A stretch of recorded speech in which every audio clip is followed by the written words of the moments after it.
sabes, para un coche de finales de los 90, todo aquí es bastante bueno. Va bien, es cómodo y está bien empaquetado. Pero también sé cuánto costó entonces. Y empiezo a perderme. 20 miles de dólares. Sí, con ese dinero podrías comprar un Mercedes.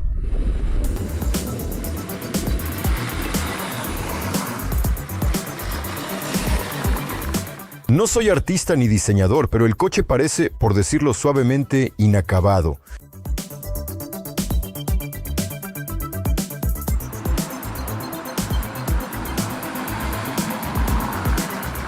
Conduzco con una sola mano y me gusta. En realidad, ¿qué es lo que no me gusta? Me gusta todo, pero en aquel entonces, a los funcionarios moscovitas no les gustó el Moskvich. Si hubieran sabido que 30 años después, un Moskvich les daría una palmada en el hombro por detrás y sonriendo con sus ojitos estrechos, les diría, Ni hao. Diciembre, tiempo de descuento. La razón de por qué pasó así y no de otra manera. ¿Quién tiene la culpa? ¿Qué se debía haber hecho? ¿Se podía haber salvado la fábrica? A estas preguntas hoy, probablemente ya nadie les responderá y tampoco cambiará nada. Pero se puede recordar. Recordemos nuestra difunta fábrica insignia, la fábrica de automóviles que lleva el nombre del Komsomol de Lenin. Los últimos, por así decirlo, años de existencia y a qué se dedicaban allí. Y se dedicaban, por decirlo suavemente, a lo habitual para esa época. Sobrevivían como podían, esa es la historia previa. Moskvich fabricaba modelos con tracción trasera y quería seguir haciéndolo, quería crear nuevos automóviles con tracción clásica. Incluso construyeron un prototipo, pero como siempre, el partido y los forasteros que llegaron sabían mejor. Los forasteros llegaron y empezaron a decir cómo había que fabricar los coches de pasajeros. Ustedes no saben nada, ahora lo vamos a inventar todo, sí, de acuerdo, la historia es cíclica, los mismos errores de siempre. Había muchas ideas y socios europeos, pero nada les gustaba. Y si dejamos de lado los detalles, el resultado de todos estos vaivenes se redujo a lo siguiente. Ahora viene una metáfora que refleja el concepto, la idea. Tomar el modelo franco-estadounidense Simca 100 y adaptarlo a un chasis que recordaba al Audi 100.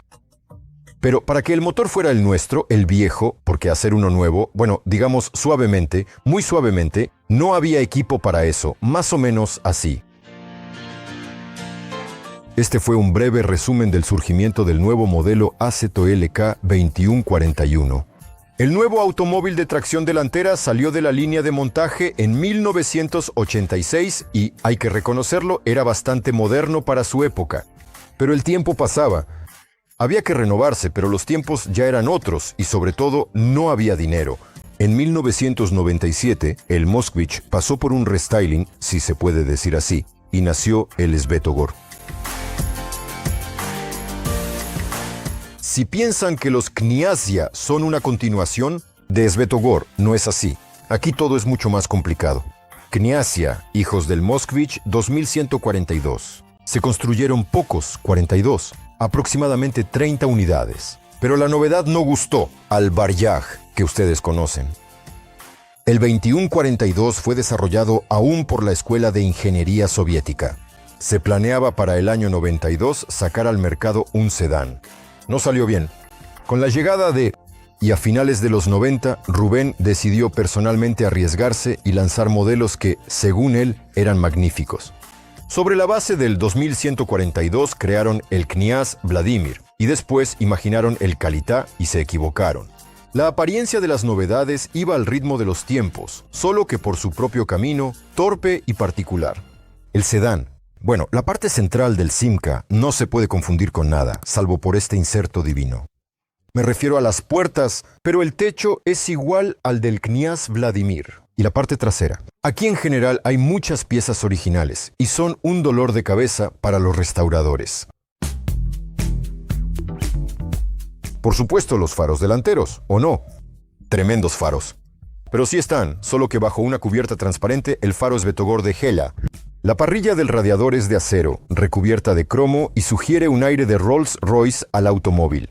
El parachoques delantero es del M2142. El trasero es original, pero hecho a partir de partes de los parachoques del mismo 2142.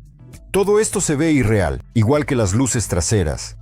Como dije, toda la parte trasera es un diseño propio. Faros amarillos, un toque de lujo nomenclatúrico. Y el capó, uno así no lo encuentras en repuestos. Pesadísimo. A un coche lujoso, un motor lujoso, el Renault F3R. Este se montaba en los Kniaz y los Megane. El francés de 2 litros entrega 112 caballos reales a 6.000 revoluciones por minuto. 168 Nm a 3.750 revoluciones por minuto. 8 válvulas. Un solo árbol de levas, correa de distribución. Fue creado para los Renault que participaban en rallies de autos. En resumen, es un motor bastante bueno. Los franceses principalmente los montaban en posición transversal, pero en el Renault 21 también se instalaba con tracción delantera. Está claro por qué tomaron esa decisión. En los Moskvich normales, de la misma manera, por supuesto, se instalaban el motor 412 y el motor de Bass. Si piensas que solo los cambios exteriores distinguen a Baña, estás equivocado. Kalita es 200 milímetros más largo que su hermano alargado Volodya. Y la longitud adicional se debe a los voladizos delantero y trasero de la carrocería. Bueno, y la carrocería se alargaba de esa manera. ¿Cómo lo hacían? Simplemente la cortaban y soldaban un trozo, al principio. Pero aproximadamente a principios de los años 2000 empezaron a usar paneles de techo enterizos. También se alargaban las puertas. Vaya peso el de la tapa. Pero el maletero resultó excelente. 500 litros. No sé para qué necesitan tanto los funcionarios. Debajo del piso alguna vez estuvo guardada la rueda de repuesto. Todo está acabado de manera muy ordenada. Pero les pido que presten atención al emblema. Todo como debe ser. No como el supuesto Moskvich de hoy en día. Por cierto, a Banja lo alargaron por la parte trasera. Esos mismos 20 centímetros están en el voladizo trasero y están ocultos bajo estas, digamos, cubiertas de los faros. Pero eso sí, el coche venía equipado a lo grande, con componentes importados que después del default del 98 empezaron a costar probablemente 4 veces más, encareciendo el modelo. Por ejemplo, la cremallera de dirección es de Audi con servodirección CTF y el servofreno principal es Lucas. ¿Y qué hay de la suspensión? Es de los años 80, del modelo 41. Delante es McPherson, detrás es un eje de viga. Lo único es que originalmente los puntales y amortiguadores eran extranjeros. Pero lo principal, por supuesto, en el Kalita es el interior. Es la clase ejecutiva de la versión armenia. Bueno, aquí más bien parece que el coche es para exhibiciones. Todo es muy decorativo. Los asientos son cómodos. El airbag es de un Volvo 850 y el volante regulable de un Peugeot 406. Por cierto, los propios instrumentos también son franceses, al igual que los espejos regulables. Todo el panel frontal, su propia funda de cuero encima y un plástico muy barato que intenta imitar la madera. Probablemente, en el papel y en el dibujo, esto se veía genial. Los elevalunas eléctricos crujen agradablemente y a veces el cristal se desajusta, pero no es un problema, porque el coche tiene aire acondicionado, tiene reloj, en principio tiene todo lo necesario, aunque en el nuestro no. Bueno, se suponía que debía sentirme como un representante de la alcaldía de Moscú. En general los asientos son cómodos, solo que falta altura en el techo, con una gorra ya no cabes. Las luces interiores son interesantes, pero no funcionan. Los elevalunas son manuales. Parece que todo está bien, pero el lujo aquí es algo falso. En la parte trasera hay mucho espacio y todo está bastante ordenado. Todo está hecho. 2 asientos cómodos con reposabrazos, terciopelo agradable al tacto y alfombras en el suelo. Hay luces individuales. A veces hay pantallas LCD en los reposacabezas. Manijas, apertura, acabado. Los plásticos tienen una sensación muy extraña. Cuero. El reposabrazos está presente, pero no se abre. ¿Para qué? Todo está acabado de manera muy agradable si no fuera por los tornillos de cruz. ¿Algún desacuerdo? Está presente en la textura.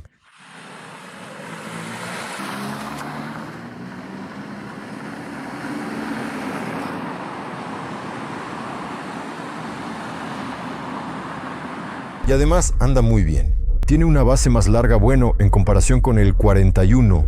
Toma las curvas de manera más agradable y en la carretera, gracias a la longitud, no se balancea tanto.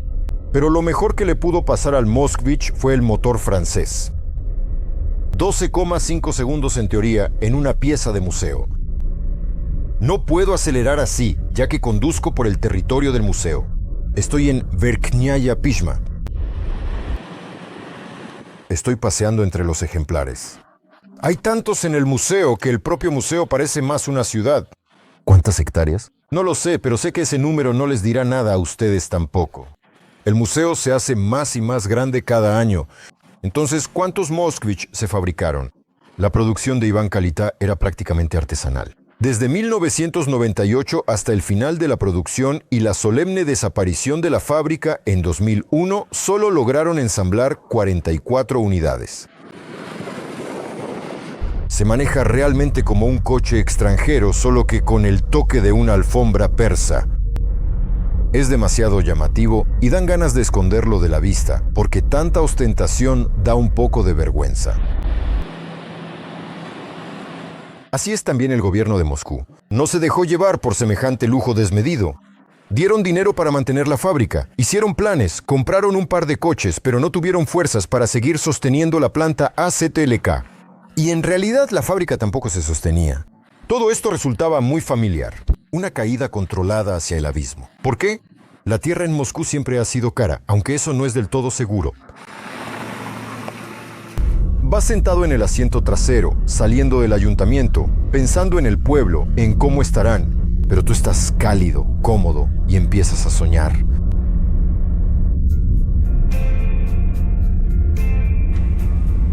Y allí, en sueños, en la ciudad dorada, todos los funcionarios van en Moskvich. Y a los funcionarios deshonestos los meten en la cárcel. En fin, el sueño y la casa continúan.